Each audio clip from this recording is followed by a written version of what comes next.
السلام علیکم ورحمۃ اللہ وبرکاتہ۔ بسم اللہ الرحمن الرحیم۔ کسی زمانے میں ایک چور تھا۔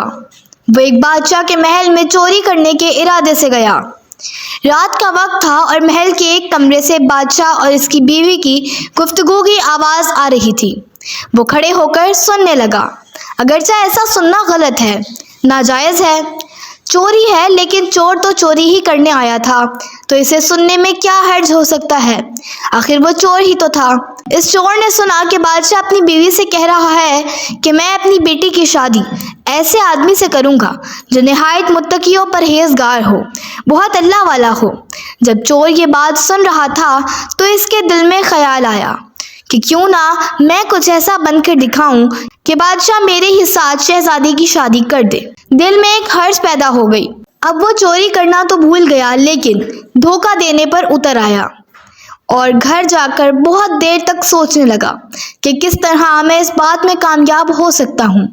پھر ایک تدبیر اس کی سمجھ میں آئی کہ بادشاہ کے محل کے قریب ایک مسجد ہے، اس میں جا کر بزرگانہ لباس پہن کر اور ان کی وضع قطع اختیار کر کے وہاں دن رات عبادت میں مشغول ہو کر بیٹھ جاؤں تو شاید یہ بات بادشاہ تک ضرور پہنچے گی کہ کوئی آدمی یہاں ایسا متقی و پرہیزگار ہے جو دن رات اللہ کی عبادت میں مصروف ہے۔ تو ہو سکتا ہے کہ بادشاہ کی نگاہ میرے اوپر پڑ جائے اور میں شہزادی سے شادی کے لیے چن لیا جاؤں۔ یہ اس چور کا ایک نہایت حقیر اور ذلیل دنیاوی مقصد تھا جس کے لیے اس نے یہ ارادہ کیا۔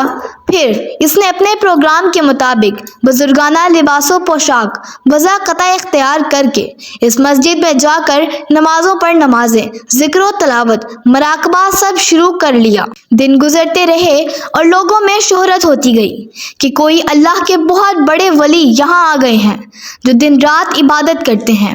یہاں تک کہ یہ بات بادشاہ تک پہنچ گئی کہ یہاں کوئی اللہ والے آ کر بیٹھے ہیں، جوان، زہد و عبادت میں لاجواب، تقویٰ و طہارت میں بے نظیر۔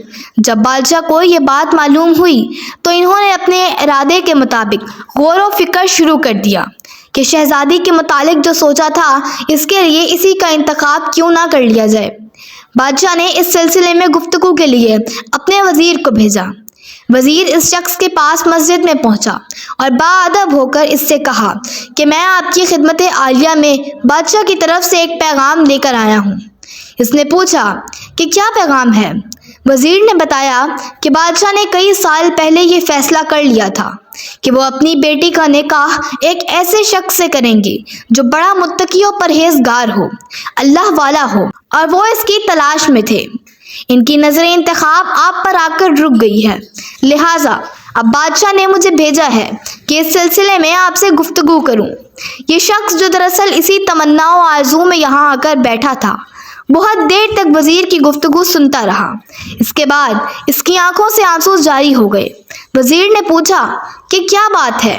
تو کہنے لگا کہ آج جو پیغام لے کر آپ آئے ہیں یہ پیغام مجھے منظور نہیں ہے۔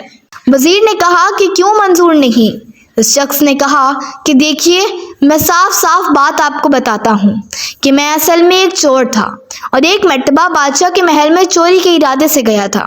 پھر جو کچھ بھی ہوا اس کو سنایا اور اس کے بعد اس چور نے کہا کہ میں نے تو یہ وضع قطع اسی حرض کی وجہ سے اختیار کی تھی، لیکن میں یہاں آ کر بیٹھا تو میرے خدا نے مجھے اپنا بنا لیا۔ اب بس اس کے بعد مجھے اور کسی کی ضرورت نہیں، میرے لیے میرا خدا کافی ہے۔ بے شک جب عبادت عبادت ہو جائے، نماز نماز ہو جائے، ذکر ذکر ہو جائے اور ہماری دیگر عبادتیں واقعی عبادتیں ہو جائیں تو بے شک یہ نمازیں اور عبادتیں انسان کو برائیوں سے روکتی ہیں۔ اس طرح کی اور دلچسپ کہانیوں کے لیے ہمارے چینل کو سبسکرائب کریں۔ سٹوری اچھی لگی ہو تو ویڈیو کو لائک کریں۔ شکریہ۔